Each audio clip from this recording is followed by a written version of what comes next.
demain, le quart d'heure lyonnais, toute l'actualité chaque matin. Parce que Lyon demain se dessine aujourd'hui, voici l'essentiel de l'actualité en ce 22 mars.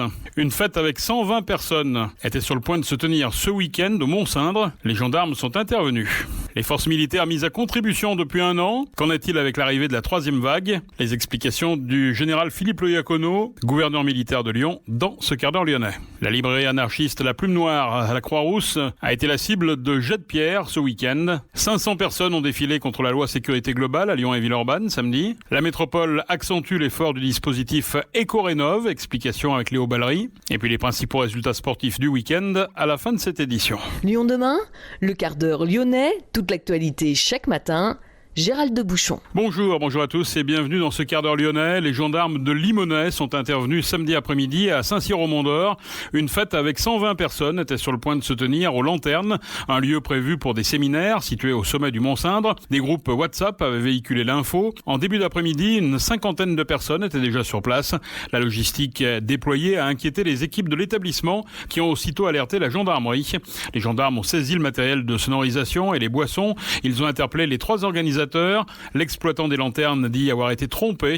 L'établissement hôtelier a fait l'objet en tout cas d'une mise en demeure préfectorale. En cas de nouveau manquement, il pourrait être ordonné la fermeture administrative du site.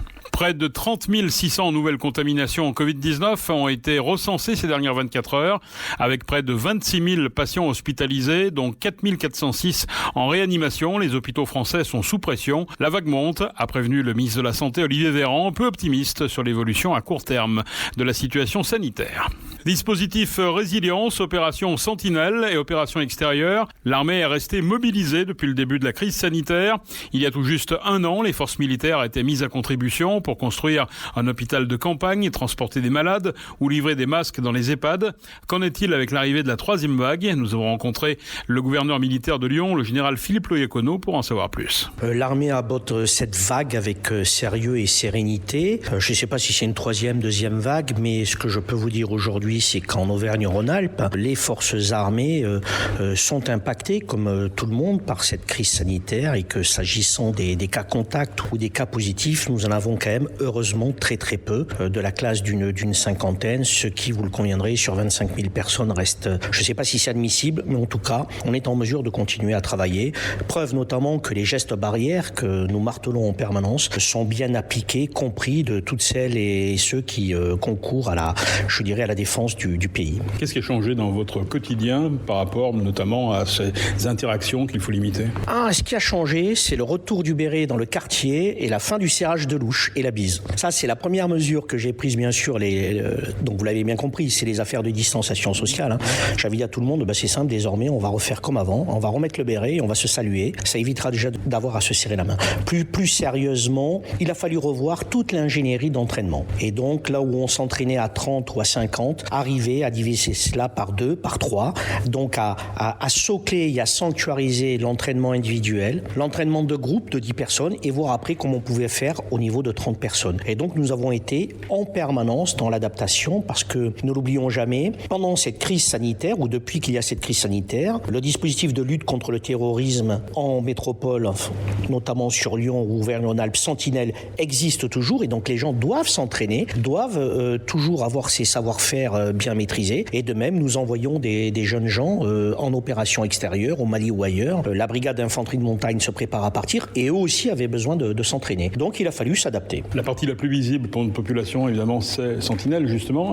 Où en est-on exactement dans le dispositif? Aujourd'hui, le chef de l'État et le gouvernement, fort d'une évaluation de la menace qui leur a été présentée, il a été décidé de modifier la posture Vigipirate qui a induit une adaptation du dispositif Sentinelle aujourd'hui. Donc, nous étions montés très rapidement à 7000 hommes sur le territoire national, donc un certain nombre sur Lyon et sur la région Auvergne-Rhône-Alpes, suite aux attentats d'octobre et de novembre. Au regard de la nouvelle évaluation de la menace, il a été décidé de réarticuler ce dispositif avec un dispositif que les Lyonnaises et les Lyonnais peuvent voir tous les jours au travers de soldats dans leur rue, mais également de dispositifs d'alerte et de réaction rapide. Dernière question, cette année 2021, c'est une année de révision de la loi de programmation programmation militaire. Comment l'armée s'adapte aujourd'hui par rapport aux nouveaux enjeux ? Effectivement, cette année est une année particulière. C'est une année dite de clause de revoyure de la loi de programmation militaire. Et les armées ont eu l'opportunité de bénéficier d'une loi de programmation militaire qui jusqu'à présent est suivie, notamment avec plus 1,7 milliard chaque année.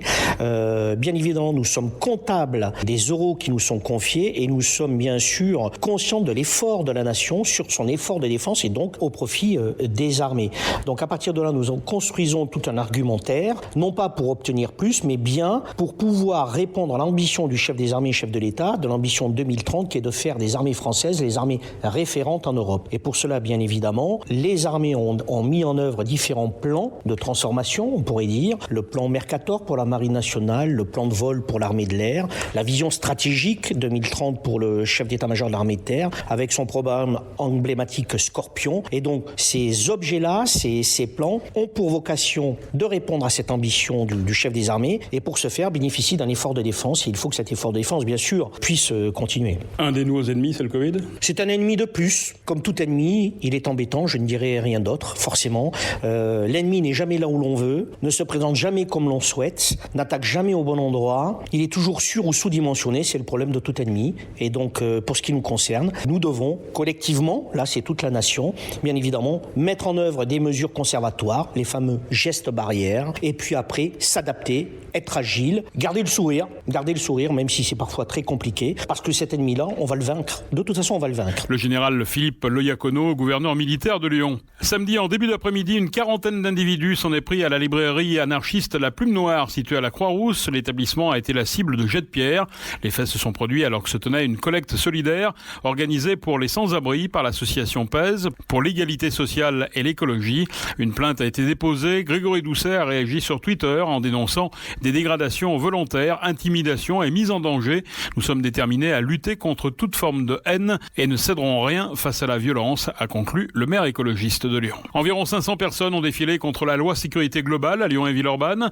Après la provocation de la part d'une partie du cortège, les CRS ont fait usage de gaz lacrymogène. La manifestation partie du TNP s'est terminée aux abords de la préfecture quai aux Gagneurs samedi. Environ 200 personnes se sont par ailleurs réunies place Bellecour hier dimanche à l'appel de plusieurs associations pour dénoncer le racisme et l'islamophobie, mais aussi et surtout la loi contre le séparatisme. La coordination contre le racisme et l'islamophobie, la CRIC, considère cette loi comme une atteinte à la laïcité et aux libertés d'expression, de culte et d'association. Lyon demain, la radio lyonnaise à écouter partout dans le monde. La métropole a décidé d'accentuer l'effort du dispositif Éco-Rénov', lancé en 2015. Il est prolongé jusqu'en 2026 et son enveloppe est même doublée. Les explications avec vous, Léo Ballery. Le dispositif Éco-Rénov', débuté en 2015, évolue. Ce projet a participé au financement de 16 754 logements depuis son lancement. Un bilan positif, mais qui ne s'arrête pas là. Le Conseil métropolitain a voté l'augmentation du budget alloué à ce dispositif, ainsi que la mise en place d'un nouveau règlement. Renaud Père, vice-président de la métropole de Lyon, nous en dit plus sur ces évolutions. On a plusieurs ambitions. D'abord, on augmente le budget, il passe de 34 à 74 millions, donc c'est véritablement une volonté forte de la majorité. Un nouveau règlement. On va aider à la maîtrise d'œuvre, c'est-à-dire qu'on va aider à la prise de décision d'une certaine manière. Et ça, on sait que c'est compliqué dans les copropriétés notamment, voire pour convaincre les bailleurs sociaux. On va aider, on va proposer des bonus pour utiliser des matériaux biosourcés. Et donc, ce sera extrêmement important et ça va nous permettre d'avoir une transition écologique la plus apaisée et la plus sereine possible. Pour le vice-président de la métropole, il est essentiel de rappeler l'origine sociale de ce dispositif, l'un des objectifs étant de lutter contre la précarité énergétique. Et puis on va avoir une vraie volonté, j'aurais dû commencer par là, sociale. C'est-à-dire que vous voyez bien la nouvelle MaPrimeRénov' de janvier 2021, quand vous regardez dans le détail, et on l'a mentionné à la ministre du Logement, il y a des trous dans la raquette, et notamment les ménages les plus modestes dans les copropriétés. Eh bien nous révisons, depuis que nous connaissons en détail ce dispositif MaPrimeRénov', nous révisons notre règlement Éco-Rénov' pour aider les plus modestes. Éco-Rénov' porte également une volonté écologique, avec par exemple une aide à la végétalisation des bâtiments et infrastructures métropolitaines. À cela s'ajoute l'utilisation de matériaux biosourcés, plus respectueux de l'environnement que d'autres matériaux plus classiques tels que le polystyrène. Merci Léo. Le dépose-minute de la Pardieu est définitivement fermé. Un nouveau dépose-minute prend le relais dans le parking souterrain situé sous la gare. Stationnement gratuit les 15 premières minutes. Des résultats de sport également. En football, en Ligue 1, l'Olympique Lyonnais battu 4-2 par le Paris Saint-Germain, nettement dominé pendant 1 heure. Les Lyonnais ont attendu d'être menés 4-0 avant de revenir petit à petit dans la partie. 4-2. Le PSG repasse en tête. L'Olympique Lyonnais reste 3e avec 1 point d'avance sur Monaco.